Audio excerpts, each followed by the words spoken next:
Greg once had a woman who loved him deeply, a woman who saw him not as a struggling worker but as a king in disguise. She stood by him when his salary was delayed, cooked for him when he was sick, and prayed for him every night. But Greg had a stubborn belief planted in his heart by his mother, a belief he never questioned. His mother always told him, never marry an Abuja girl. They are spoilt, proud, and only love money. If you want peace, come to the East and marry a decent girl. Greg trusted his mother more than his own experience, so even though his girlfriend had never shown any bad behavior, he began to see her through his mother's warnings. Every time she laughed loudly, he thought she was too bold.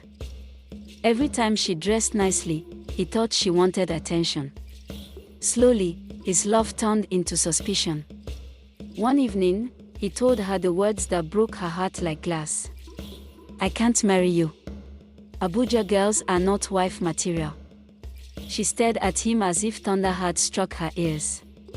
She asked what she did wrong, but Greg had no answer except the fear his mother planted.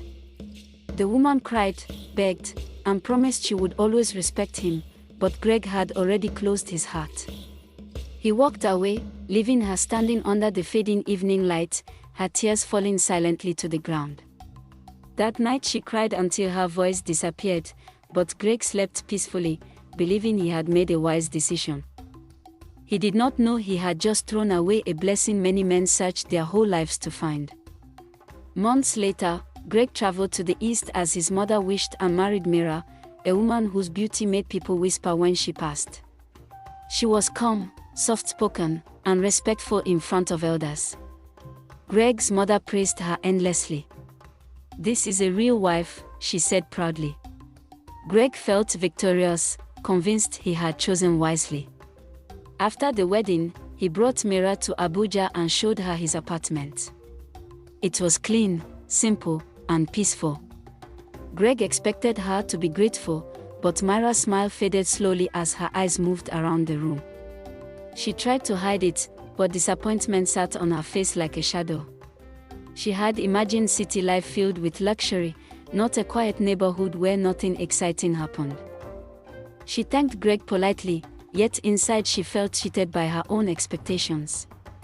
Greg did not notice her silence, he was too busy dreaming about their future together.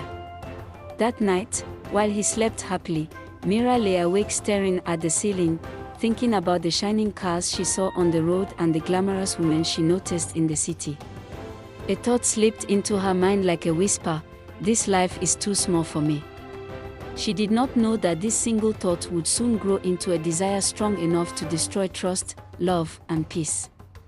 And far away in another part of Abuja, the woman Greg abandoned wiped her tears, slowly gathering the broken pieces of her heart, not knowing that fate would one day make Greg regret the choice he felt so proud of. Life in Abuja began quietly for Mira, but her heart was not quiet at all. Every morning Greg left early for work, smiling and promising to return soon, while she stayed behind in the silent apartment listening to the ticking wall clock. At first she tried to be content. She cleaned, arranged the kitchen, and stood by the window watching cars pass, imagining the lives of the people inside them. But the silence felt heavy, and the peace Greg loved felt like a cage to her restless mind. One afternoon, while she stood outside to get fresh air, she met their neighbor Gladys. Gladys was the kind of woman who carried attention wherever she went. Her hair was always styled, her nails shone like glass. And her clothes looked like they came from expensive boutiques. She greeted Mira warmly and began chatting as if they had known each other for years. Within minutes, she was already telling stories about parties, rich men, and expensive gifts she had received. Mira listened quietly, her curiosity growing.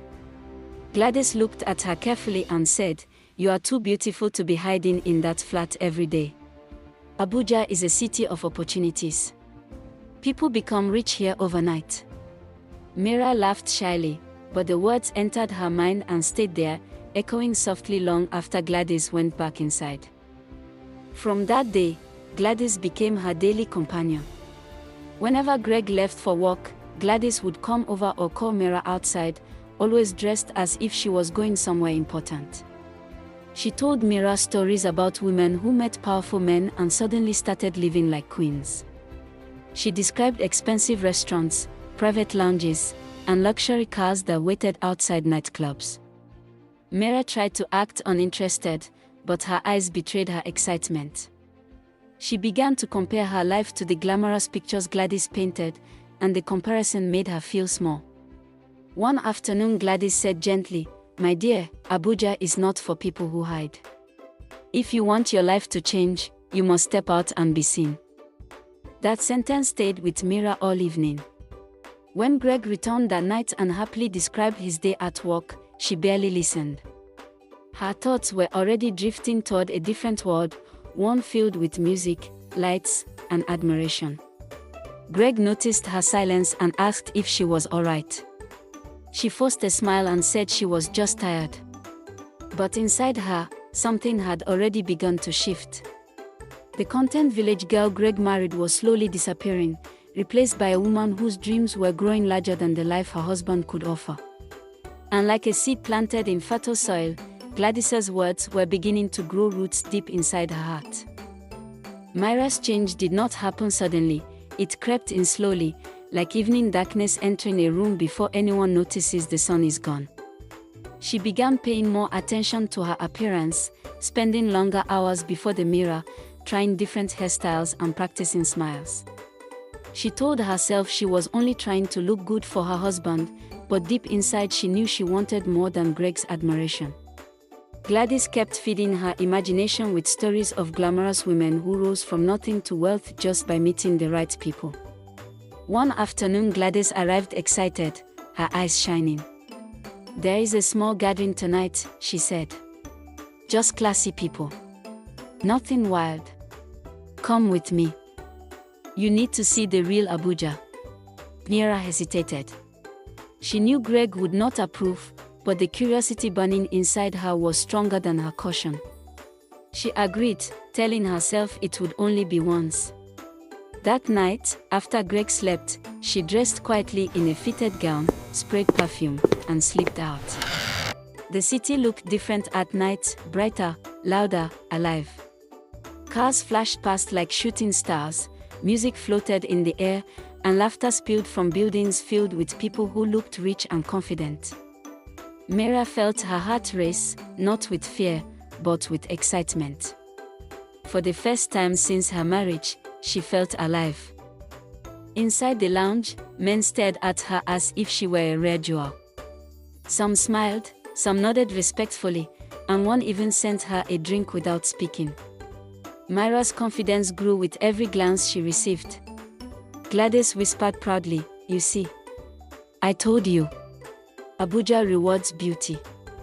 They stayed for hours, and when Mira finally returned home near dawn, she slipped into bed beside Greg, who slept peacefully, unaware that his wife had just crossed an invisible line. From that night onward, Mira could not forget the attention, the admiration, the thrill of being noticed. She began sneaking out more often, always making sure Greg was asleep before leaving. Each outing made her bolder, and each lie she told became easier than the last. Greg trusted her completely, never suspecting that while he worked hard during the day, his wife was living a secret life at night. Mira told herself she was only exploring, only enjoying the city, only meeting people. But deep down she knew she was drifting farther from the simple love she once promised to protect. And somewhere in the distance, unseen and unknown to her, the consequences of her choices were already gathering like storm clouds, waiting patiently for the right moment to strike. Greg was not a suspicious man, but love has a way of sharpening the eyes when something feels wrong. At first he ignored the small changes. Mira now slept late in the mornings, complained more often about boredom, and spent longer time on her phone smiling at messages she refused to explain. Sometimes she smelled of perfume that wasn't hers, and sometimes her answers sounded rehearsed. Still, Greg trusted her because he believed trust was the foundation of marriage. But one evening, something happened that shook him deeply. His boss at work, a wealthy and influential man everyone respected, casually mentioned seeing a woman who looked exactly like Mira at an expensive hotel lounge the previous night. He laughed and said maybe Greg's wife had a twin sister in Abuja. Greg forced a smile, but his heart tightened. He knew Mira had told him she spent that night at home with a headache. The doubt entered his mind like a thief and refused to leave. That night he watched her carefully as she slept. She looked peaceful, innocent, untouched by secrets. Greg almost felt guilty for suspecting her. Yet something inside him whispered that truth was hiding somewhere in the shadows. 2 nights later, he pretended to be asleep when she rose quietly from bed. He heard her soft footsteps, the click of the door, and the silence that followed. His chest burned as realization struck. Without thinking twice, he dressed quickly and followed her. Greg tracked her to a luxury hotel glowing with golden lights. His hands trembled as he stepped inside, his heart pounding so loudly he feared people would hear it. Then he saw her. Mira stood near the elevator laughing softly, her hand resting on the arm of a man wearing an expensive suit. Greg's breath stopped when he recognized the man. It was his boss. The world seemed to freeze around him. For a moment he could not move, could not speak, could not even blink. The two of them entered the elevator together, unaware they were being watched. Greg felt something break inside him, something deeper than anger. He waited, his body shaking, until he saw the room number they entered. Slowly he walked there, each step heavy like stone. When he reached the door, he knocked. At first there was silence, then movement, then the door opened slightly. Mira's face appeared, and the moment she saw him, all color drained from her skin. The shock in her eyes told him everything before she spoke a word. Greg did not shout. He did not cry. He only looked at her, pain sitting quietly in his eyes like a wounded child. Behind her, his boss stood frozen, speechless. Greg turned away without saying a word and walked out. That silence hurt more than any insult. Mira watched him leave, her heart beating wildly, but instead of running after him, she slowly closed the door. In that moment she chose luxury over love. Excitement over loyalty, an illusion over truth, not knowing she had just stepped into a life that would one day make her wish she had chosen differently. After that night, Mira did not return home. She told herself there was nothing left to return to. Greg had seen her secret, and instead of begging for forgiveness, she chose pride. She moved into the luxurious apartment her new lover, Greg's boss, provided. The place looked like something from a dream. The floors shined like mirrors, the curtains were thick and soft, and the air smelled of expensive fragrance. For the first few days, Mira felt like a queen. She wore designer clothes, rode in expensive cars, and ate meals she could not pronounce. Her new man treated her like treasure, always calm, always generous, always smiling in a way that made him seem mysterious and powerful. She convinced herself she had finally stepped into the life she deserved. Sometimes she remembered Greg's quiet face the night he caught her, but she quickly pushed the memory away. She told herself Greg was too small for her dreams. She believed she had upgraded her life. But what she did not know was that wealth can hide secrets just as easily as it displays comfort. Her new lover was respected, feared, and admired in equal measure, yet nobody spoke much about him. Whenever she asked questions about his past, he would smile and change the topic. At first she thought it was just the habit of important men. She did not realize silence can sometimes be a warning. Weeks passed, and small strange things began to happen. Sometimes he would receive late-night calls and step outside to answer them in a low voice. Sometimes men in dark suits visited and spoke with him privately while she was asked to stay in another room. One night she woke up and saw him standing by the window, staring into the darkness with a cold expression she had never seen before. When he noticed she was awake, his face quickly softened, and he returned to bed as if nothing had happened. Mira tried to ignore the uneasy feeling growing inside her. She reminded herself of the comfort, the money, their attention. Yet deep down, fear began to whisper. One afternoon she overheard two visitors talking quietly in the sitting room while they thought she was asleep. One of them said, "You know how Abuja men handle problems. Once they decide, nobody escapes." The other replied, "Especially him. His secrets are the kind people disappear for." Mira's body went cold. She did not understand fully, but she understood enough to feel afraid. That evening she looked at the man she now lived with and realized she knew nothing about him except his wealth. For the first time since she left Greg, doubt touched her heart. But pride would not let her admit she might have made a mistake.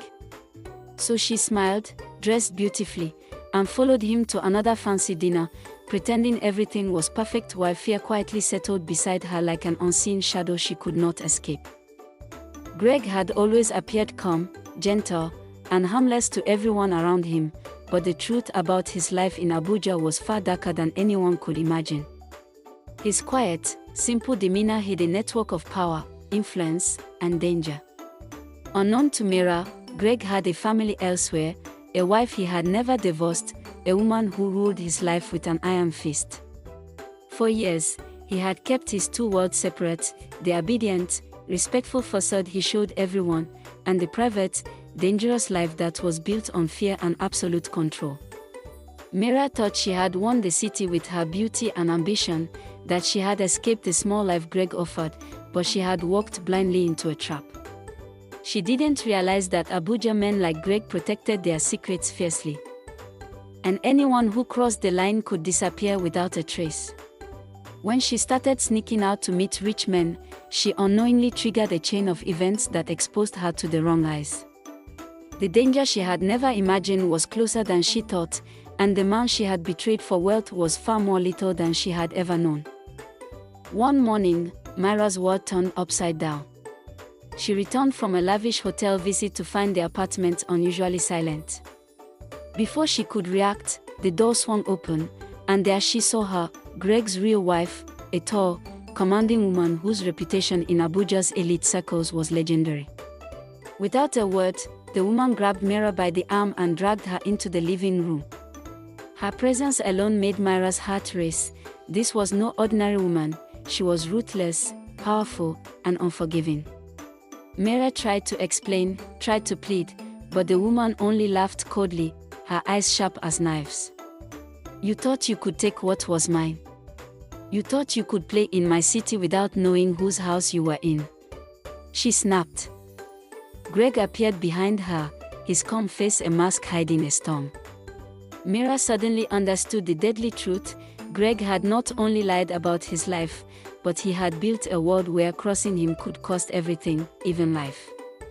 Within minutes, Mira was beaten, chased out, and left stranded on the streets of Abuja with nothing, no car, no money, no protection.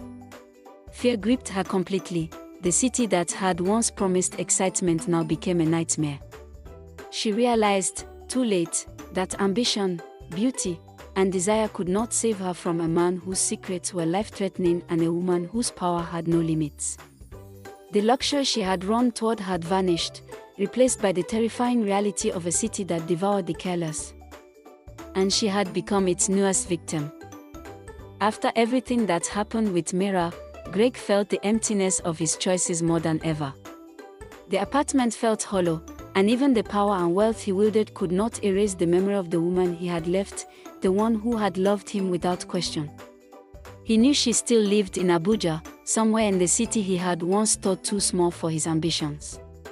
Determined to see her, to speak to her before it was too late, he searched for her quietly, asking around familiar streets and old friends. Finally, he found her living a simple life, strong, independent, and married to a decent man.